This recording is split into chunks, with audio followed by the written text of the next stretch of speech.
नमस्कार संस्कृत के प्रिय विद्यार्थियों, आप सभी का बहुत बहुत स्वागत है मैग्नेट ब्रेन्स पर। मैं पंकज तिवारी। तो आज हम लोग पढ़ने वाले हैं अनुवाद भाग 2। जो हमारा पाठ चल रहा है ना, शूरा वयम धीरा वयम, ठीक उसी का अनुवाद भाग 2 करेंगे। लेकिन सबसे पहले वीडियो को लाइक कर दीजिए और चैनल को सब्सक्राइब जरूर कर लीजिए। भारत का एकमात्र ऐसा प्लेटफॉर्म मैग्नेट ब्रेन्स है जो आपको 100% फ्री एजुकेशन देता है। 100% फ्री एजुकेशन के साथ साथ मैग्नेट ब्रेन्स आपको प्रोवाइड कराता है 2 प्लेटफॉर्म। एक तो मैग्नेट ब्रेन्स इंग्लिश मीडियम और magnet brains Hindi medium. Hindi medium की बात करूं तो यहां पर क्लास 6 से लेकर के क्लास 12 तक, ठीक है ना, Delhi board, Bihar board, UP board, MP board, Rajasthan board, इन सभी बोर्डों का पाठ्यक्रम बिल्कुल और बिल्कुल फ्री दिया जाता है, वो भी क्वालिटी कंटेंट के साथ। तो फिर देर किस बात की है, जल्दी से जल्दी चैनल को सब्सक्राइब करिएगा और वीडियो को लाइक कर दीजिएगा, ठीक है। और मैं आपको इंग्लिश मीडियम की बात कर रहा हूं तो वहां पर तो केजी से लेकर के 12th क्लास तक की सीबीएसई बोर्ड के द्वारा निमित एनसीईआरटी को फॉलो करते हुए कंप्लीट सिलेबस वहां पर भी दिया जाता है, बिल्कुल और बिल्कुल फ्री। और यहां तक कि मैग्नेट ब्रेन्स पर क्लास 6 से लेकर के क्लास 12 तक के हिंदी मीडियम और इंग्लिश मीडियम के नोट्स भी प्रोवाइड कराए जाते हैं। वो भी नोट्स जो आपको परीक्षा में बेहतर से बेहतर नंबर लाने में आपकी मदद करेगा। तो नोट्स की जानकारी लिंक इन डिस्क्रिप्शन बॉक्स में आपको मिल जाएगी, ई नोट्स और ई बुक्स के माध्यम से। ध्यान रखेंगे। चलिए, आज की हमारी क्लास रहेगी कक्षा 6वीं संस्कृत, शूराह वयम धीराह वयम, पंचमहा पाठा अनुवाद भाग 2। ठीक, यहां पर हम लोग जानेंगे शब्दार्थों को। मैंने इसको आपको अलग पार्ट में इसलिए रखा है जिससे कि आप इस शब्दार्थ आपके लिए बहुत महत्वपूर्ण है, तो इन शब्दार्थों को आपको जानना बहुत अति आवश्यक है। वयम शब्दार्थान जानीमः, आज हम सब क्या करेंगे, शब्दों के अर्थों को जानेंगे। यहां पर आप देखेंगे लिखा हुआ है शब्दाः अर्थः हिंदी मातृभाषया अर्थम लिखन्तु। ठीक, यहां पर मातृभाषा के द्वारा आपको लिखना है। ये जो आपका कॉलम यहां पर अलग से छोड़ दिया गया है, इसमें आप कहीं से यत्र तत्र सर्वत्र जहां से भी आप लोग हैं उसके आधार पर आपको आपके यहाँ इन शब्दों का अर्थ क्या बोला जाता है आप यहां पर फिल करेंगे। मेरे यहाँ क्या बोला जा रहा है मैं आपको यहाँ पर लिख करके बताऊंगा। हो सकता है कई लोगों के लिए ये आप लोगों के यहाँ भी यही 98% तो आप यही बोलेंगे, लेकिन यदि अन्य कोई नाम है तो आप लोग कमेंट सेक्शन में जरूर दीजिएगा। ध्यान रखें जिससे कि मुझे भी मालूम चलेगा। यहाँ लिखा हुआ है नितराम, नितराम और संस्कृत में इसका अर्थ होता है सुतराम। आपको देखें सबसे पहले शब्द और अर्थ, ये संस्कृत का शब्द है और संस्कृत में ही अर्थ मिलेगा। फिर यहाँ हिंदी भाषा में क्या है, फिर मातृभाषा अर्थम। ठीक, नितराम सुतराम। फिर यहाँ लिखा है अत्यधिक रूप से, इसका अर्थ क्या होता है, अत्यधिक रूप से। और यहाँ पर आप देखेंगे मातृभाषा के रूप में बेहतर और ठीक, बेहतर या ठीक तरीके से। दृढ़ मानसा, दृढ़ मानसा मन दृढ़ चित्ता, दृढ़ चित्ता, दृढ़ मन वाले। क्या लिखा है, दृढ़ मन वाले, मेहनती और संकल्पित, मेहनती और संकल्पित। ठीक, तो दृढ़ मानसा, दृढ़ निश्चय, दृढ़ इच्छा शक्ति वाले। फिर इसके बाद लिखा हुआ है गत लालसा। गत लालसा मतलब लोभ है, लोभ है रहिता, तो लालच रहित, लालच से रहित, जिसका लालच छूट चुका हो, तो लोभ न करने वाला। ठीक है ना, लोभ न करने वाला। और फिर इसमें लिखा हुआ है प्रिय साहसा। प्रिय साहसा मतलब जो क्या है, साहस से युक्त है, साहस से, उसके अंदर हिम्मत है, ताकत है। और साहसी, इसमें लिखा ना साहसी, परिश्रमी, मेहनती। नियतम, क्या लिखा हुआ है, नियतम। नियतम का मतलब होता है निश्चितम। अगर निश्चित कर लिया है कि आपको ये कार्य करना है तो बस करना ही है, निश्चित कर लेना, निश्चय कर लेना या संकल्प के साथ किसी कार्य को पूर्ण रूप से बढ़ाना। आप लोगों के यहाँ इसको और कुछ भी बोलते हैं तो आप लोग लिख सकते हैं। इसमें लिखा है ना ऊर्जस्वलः, तो इसमें स्फूर्ति युक्त, स्फूर्ति युक्त। ठीक है, तो यहाँ पर फुर्तीला लिखा हुआ है। ठीक है ना, ऊर्जावान भी हम कह सकते हैं इसको। ऊर्जावान बहुत तेज आपके अंदर क्या है, क्षमता हो जाती है। ठीक, तो उसको हम कह सकते हैं फुर्तीला या क्षमता से युक्त या स्फूर्तीला। ठीक है ना, और यहाँ पर हम ऊर्जावान भी कह सकते हैं। ठीक, और छनक भी कह सकते हैं, छनक, छमकीला। फिर इसके बाद हम लोग आगे बढ़ेंगे और आगे दिया हुआ है वर्चस्वला। क्या लिखा, वर्चस्वला, तेजो युक्ता। अर्थ क्या होगा संस्कृत में इसका, तेजो युक्ता। फिर यहां लिखा हुआ है तेजस्वी। क्या लिखा है, तेजस्वी, तो यहां पर भी हम कह सकते हैं इसको तेजवान, बहुत तेजवान, तेज वाला, चमक, कांति उसके ललाट पर दिख रही हो। अति निश्चला, अति निश्चला का मतलब होता है अविचलिता, अविचलिता, अविचलित, दृढ़ निर्णय वाले, अविचलित ना होने वाले। ठीक है ना, निर्णय लेने वाले। ठीक, दृढ़ निर्णय लेने वाले, कठोर निर्णय लेने वाले, जो कोई ना करे उसको आगे बढ़ करके करने वाले दृढ़ निर्णय वाले होते हैं। ठीक, यहाँ लिखा हुआ है शूराह। ठीक, शूराह मतलब होता है वीर, वीर पराक्रमी, ठीक है, और पराक्रमशील, पराक्रमशील। फिर यहाँ लिखा हुआ है गत भीतया, गत भीतया भीति रहिता, क्या लिखा, भीति रहता, भय रहित, भय रहित, भय से मुक्त, भय से मुक्त। फिर लिखा हुआ है धृत धृत नीतया, धृत नीतया नीतिम आचरन्तः, नीतिम आचरन्तः, नीतिमान, क्या हो जाएगा, नीतिमान, नीति पर चलना, नीतिमान मतलब होता है नीति पर चलना। फिर इसके बाद दृढ़ शक्तया, क्या लिखा है, दृढ़ शक्तया, शक्ति युक्त, शक्तिमान, शक्ति से युक्त। फिर लिखा है निखिलाह, क्या लिखा है, निखिलाह, समग्राह, निखिलाह समग्राह, संपूर्ण, सब कुछ, क्या लिखा है, सब कुछ हो, सब कुछ हो। फिर यहाँ पर आगे बढ़ेंगे और आगे हम लोग चलेंगे जिसमें लिखा हुआ है यामः, क्या लिखा है, यामः का मतलब होता है गच्छामः, यामः का मतलब गच्छामः, जाते या जाते हैं या जाती हैं, ठीक है। तो यहाँ पर भी हम यही कह सकते हैं, जाते हैं या जाती है, यामः का मतलब, ठीक। यहाँ पर देखें आपका लिखा है ना गच्छामः। फिर लिखा हुआ है समरांगणम, समरांगणम मतलब युद्ध क्षेत्रम, युद्ध क्षेत्रम, युद्ध का मैदान, युद्ध का मैदान, रणभूमि, क्या हो जाएगा, रणभूमि। फिर लिखा हुआ है विजयार्थिनः, विजयम इच्छन्तः, विजयम इच्छन्तः, विजय चाहने वाले, विजय चाहने वाले, जीत की इच्छा रखने वाला, क्या हो जाएगा, जीत की इच्छा रखने वाला। फिर यहाँ देखें सकलेश, ठीक, यहाँ लिखा हुआ है सर्वेशाम ईश, ठीक, सभी के ईश, सभी का स्वामी, सबका स्वामी, परमेश्वर, ठीक है ना। फिर लिखा हुआ है परमोज्वलम, क्या लिखा, परमोज्वलम, अत्यंतम, प्रकाशमानम, प्रकाशमानम, परम उज्ज्वल, परम उज्ज्वल, दीप्तिमान, कांति युक्त, चमक वाला।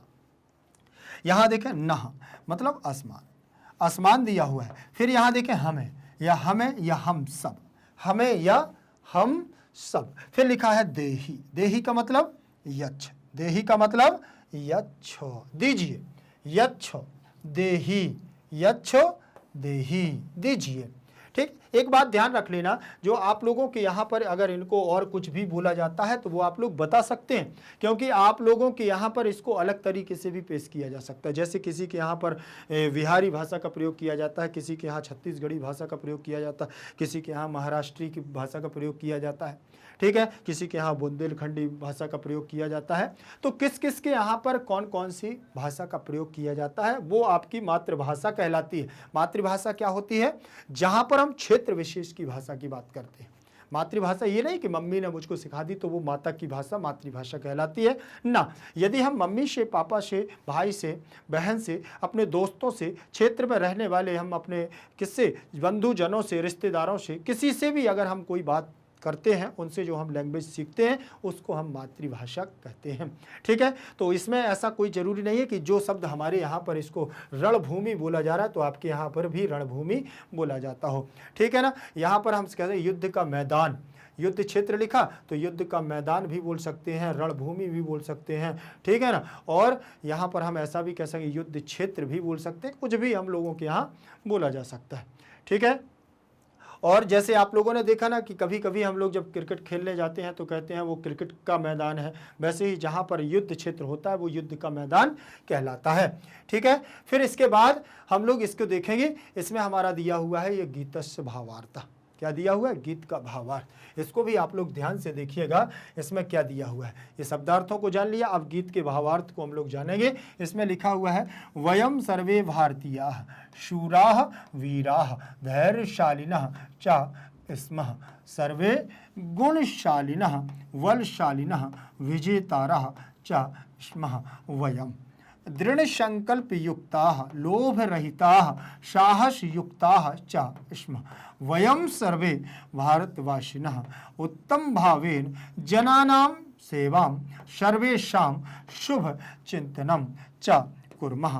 अस्माकं हृदये धनस्य अधिक कामना सुखस्य विषये वासना कपट भावना च न सन्ति तेजोयुक्ताः वयं भारतीयाः ऊर्जापूर्वकं दृढ़तया च कार्यं कुर्मः वयं भारतीयाः निर्भयाः दृढ़शक्तया च युक्ताः युद्धक्षेत्रे सर्वदा नीतिपूर्वकं विजयम् इच्छामः अतः इयं प्रार्थना अस्ति यत् हे संसारस्य स्वामिन् हे परमेश हे शकलेश हे भगवन् भवान् अस्माकं कृते सर्वेषु कार्येषु उज्ज्वलं शुभम च विजयम प्रयच्छतु इति।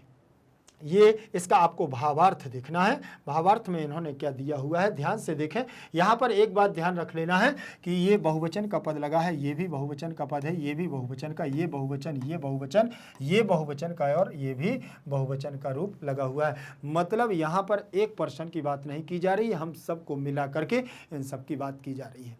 ठीक है, तो यहाँ पर सब बहुवचनांत पद है, मतलब हम सब कौन है, भारतीय हैं और हम सब भारतीय होने के नाते ये एक साथ मिल करके इनको हम श्रवण करते हैं। ठीक, एक साथ मिलकर के अगर हम इनकी बात करते हैं तभी जाकर के बहुवचनांत पद बनता है। ठीक, अस्माकम भी हमारा बहुवचन का रूप लगा हुआ है षष्ठी विभक्ति का। ठीक, अस्माकम हमारे हृदय में धनस्य से अधिक कामना, धन की अधिक कामना नहीं है, सुखस्य विषय, सुख के विषय में वासना नहीं है, कपट भावना नहीं है हमारे हृदय में, तेज युक्त भारतीय हैं। इसीलिए यहाँ पर देखें अनुवाद भावार्थ देख लें कि हम सब भारतीय हैं, वीर हैं, साहसी हैं, धैर्यवान हैं, हम सभी गुणी, मजबूत और विजेता हैं। हम दृढ़ निश्चयी, लालच से युक्त, मुक्त और साहसी हैं। हम सभी भारतीय अच्छे इरादों के साथ लोगों की सेवा करते हैं और सभी के बारे में अच्छा सोचते हैं। हमारे हृदय में धन की अभिलाषा, सुख की अभिलाषा या कपटपूर्ण भावनाएं नहीं हैं। हम भारतीय प्रतिभा के साथ, ऊर्जा और दृढ़ संकल्प के साथ काम करते हैं। हम भारतीय निडर और मजबूत, हमेशा युद्ध के मैदान में नैतिक रूप से जीत चाहते हैं। अतः प्रार्थना यही है कि हे जगतपति, हे परमेश्वर, हे सकलेश, हे भगवान, आप हमें हमारे सभी प्रयासों में उज्जवल और शुभ जीत प्रदान करें, जीत प्रदान करें, जीत प्रदान करें। ठीक है, यहाँ पर आगे देखें और अवधेयांश दिया हुआ है। अवधेयांश का मतलब होता है जो नीचे हम लोग कुछ व्याकरणात्मक टिप्पणी को लेकर के चलते हैं, जैसे रामः शाह सीता देवालयः पीता वलशालिनः इति एतानि पदानि नाम पदानि सन्ति। ये शब्द क्या है, पदों के नाम है। रामः इति पदस्य मूलम अस्ति राम, राम शब्द का मूल पद है राम। नाम पदस्य मूल रूपम प्रातिपदिकम इति कथ्यते। जो नाम पद होता है वही नाम पद को हम मूल प्रातिपदिक कहते हैं, जो जिससे अर्थ निकलता है। अधः विद्यमाने कोष्ठके प्रातिपदिकस्य प्रथमा विभक्ति रूपाणी पठन्तु। नीचे विद्यमान, नीचे लिखे हुए कोष्ठक में जो प्रातिपदिकस्य माने होता है अर्थवान शब्द हैं, उनकी प्रथमा विभक्ति के रूप यहाँ लिख दिए गए हैं। देखें, ये लिखा हुआ है। फिर इसके बाद हम लोग ये देखेंगे, ये लिखे हुए हैं सह तौ ते और सा ते ताह तत्ते तानी, पुल्लिंग, स्त्रीलिंग और नपुंसकलिंग में यहाँ पर लिख दिए गए हैं। सह माने वह होता है, तौ माने वह दोनों, ते मतलब वह सब, और यहाँ पर भी सा माने वह और ते मतलब वह दोनों, ताह माने वह सब, और तत् का मतलब भी होता है वह और वे, वह दोनों या वह सब। ठीक है, फिर यहाँ पर देखें एतत् में भी एषः एतौ एते, एषः एषा एते एताः एतत् एते एतानि, तो यहाँ पर भी यह शब्द आ जाएगा, यह दोनों, यह सब। और ये स्त्रीलिंग में भी यही होगा, यह दोनों, यह सब। और नपुंसक लिंग में भी क्या हो जाएगा, यह दोनों और यह सब। ठीक है, फिर इसके बाद हम लोग आगे बढ़ेंगे और अस्मद के रूप चलते हैं हमारे क्या तीनों लिंगों में एक समान। अहम आवाम वयम त्रिषु लिंगेषु समान रूपाणी। अहम का मतलब होता है मैं, और आवाम का मतलब हम दोनों, और वयम का मतलब होता है हम सब। ठीक है, फिर इसके बाद अस्मद के बाद युष्मद भी हमारे ऐसे चलता है। त्वम का मतलब होता है तुम, युवाम का मतलब होता है तुम दोनों, और यूयम का मतलब होता है तुम सब। ठीक है, देखिएगा ये भी हमारा तीनों लिंगों में क्या होता है, समान रूप से चलाता है, समान रूपों को लेकर के चलता है। त्वम मतलब तुम, युवाम मतलब तुम दोनों, यूयम का मतलब तुम सब। ठीक है, चलिए यहाँ पर हमारा अनुवाद भाग 2 संपूर्ण होता है। और यदि आपको कहीं पर भी इसमें डाउट्स जा रहे हैं, कहीं पर भी कोई समस्या जा रही है, आप मुझे कमेंट सेक्शन में जरूर दीजिएगा। भारत का एकमात्र ऐसा प्लेटफॉर्म मैग्नेट ब्रेन्स है जो आपको 100% फ्री एजुकेशन देता है। ठीक, 100% फ्री एजुकेशन के साथ साथ मैग्नेट ब्रेन्स आपको प्रोवाइड कराता है 2 प्लेटफॉर्म, एक तो मैग्नेट ब्रेन्स इंग्लिश मीडियम और magnet brains Hindi medium. English medium की बात करूं तो केजी से लेकर के 12 क्लास तक सीबीएसई बोर्ड के द्वारा निमित एनसीईआरटी को फॉलो करते हुए कंप्लीट सिलेबस दिया जाता है क्वालिटी कंटेंट के साथ, बिल्कुल फ्री। और हिंदी मीडियम की बात करूं तो यहां पर क्लास 6 से लेकर के क्लास 12 तक के दिल्ली बोर्ड से हैं, बिहार बोर्ड से, UP board, MP board, Rajasthan board, इन सभी बोर्डों का पाठ्यक्रम बिल्कुल और बिल्कुल फ्री दिया जाता है, वो भी क्वालिटी कंटेंट के साथ। तो फिर देर किस बात की, चैनल को करिएगा सब्सक्राइब और वीडियो को करिएगा लाइक। एक बात और ध्यान रखना है कि मैग्नेट ब्रेन्स आपको क्लास 6 से लेकर के क्लास 12 तक के हिंदी मीडियम और इंग्लिश मीडियम के नोट्स भी प्रोवाइड कराता है, वो नोट्स जो आपकी परीक्षा में बेहतर से बेहतर नंबर लाने में आपकी मदद करेगा। तो नोट्स की जानकारी लिंक इन डिस्क्रिप्शन बॉक्स में आपको मिल जाएगी, ई नोट्स और ई बुक्स के माध्यम से जरूर सर्च करिएगा। और यदि सोशल मीडिया पर आप लोग अन्यत्र जगह भी एक्टिव रहते हैं, जैसे Facebook, Insta, Telegram, Twitter, WhatsApp group आदि, तो सर्च करिएगा मैग्नेट ब्रेन्स को और पाएं बेहतर से बेहतर वीडियोस। ठीक है, फिर मिलेंगे अगली क्लास के साथ, तब तक के लिए बने रहिएगा मैग्नेट ब्रेन्स के साथ। जयतु संस्कृतम, जयतु भारतम।